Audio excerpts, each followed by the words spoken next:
Good morning! Welcome back to my channel. Ngayon po meron na naman akong ipapakita sa inyo na pwede po nating pagkakitaan. Pwede mo itong pang negosyo kasama ng mga puto na binibenta natin. So banana cheese rolls po ang tawag dito. Ingredients: 18 piraso po yan na nilagang saging, maliliit lang. 4 cups ng all-purpose flour, 1 cup sugar,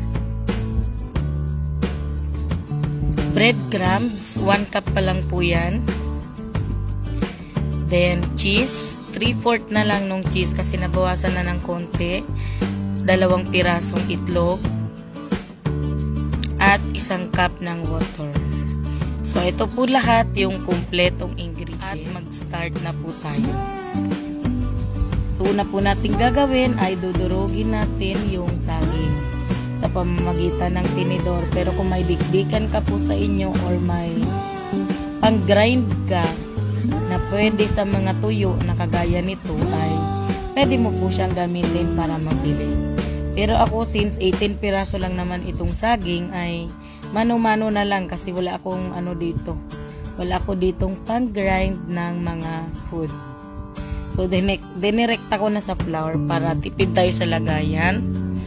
Then, tuloy-tuloy lang natin balatan ang saging at dinudurog natin isa-isa sa pamamagitan ng tinidor. Ayan. So, syempre, di ko naman ulit ipapakita sa inyo yung pagdurog ko sa 18 piraso na saging kasi sobrang tagal nun kung ipapakita ko sa inyo. Parang halos 20 minutes ko ata siyang ginawa na nagdurog ako ng saging. Halos 20 minutes. So, haba yung video natin kung ipapakita ko lahat. Ayan. Tapos na tayong magdurog ng saging. Ang next naman ay halo natin siya sa harina. Wala pa ako nilagay na tubig dyan.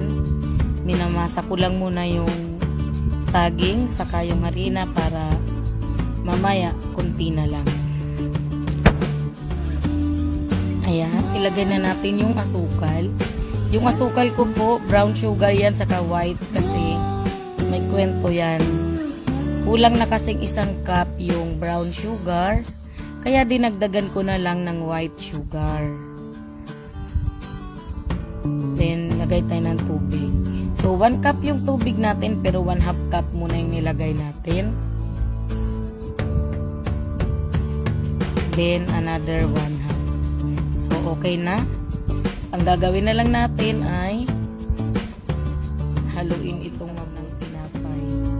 So ngayon naman, dahil okay na yung ating ginawang mixture, ay magagawa na at magmo-mold na tayo ng ating banana cheese rolls. Ayan. Sinukat ko po yan para pare-parehas ang sukat.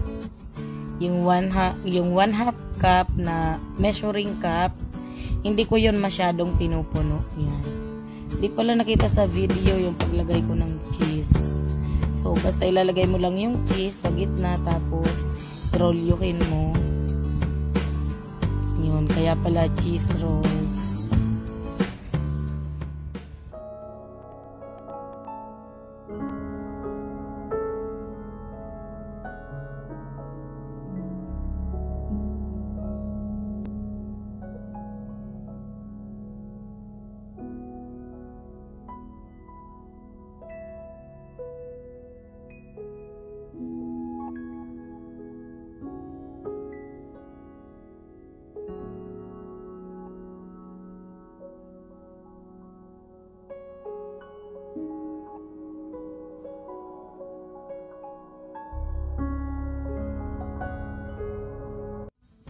Ayan na po lahat ang nagawa natin.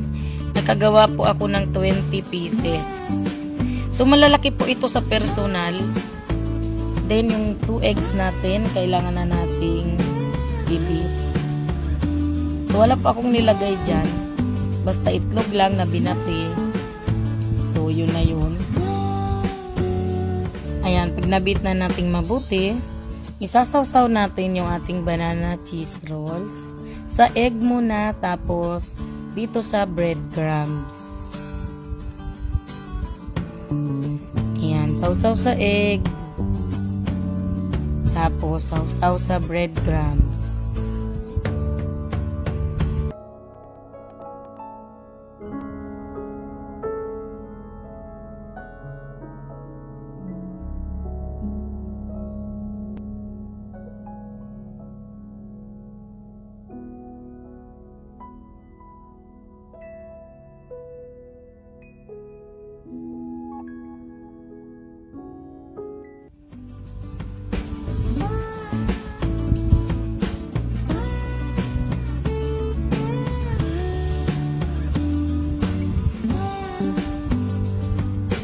Di masyadong malakas yung apoy dapat kasi masusunog siya. Pag ganyan na po, pwede na natin siyang tanggalin. Ayan, ito na yung ating unang salang. At itatry natin i-open. Ayan na siya. Ayan, ito lumbas yung cheese kasi yan yung 2 pirasong cheese yung nilagay natin.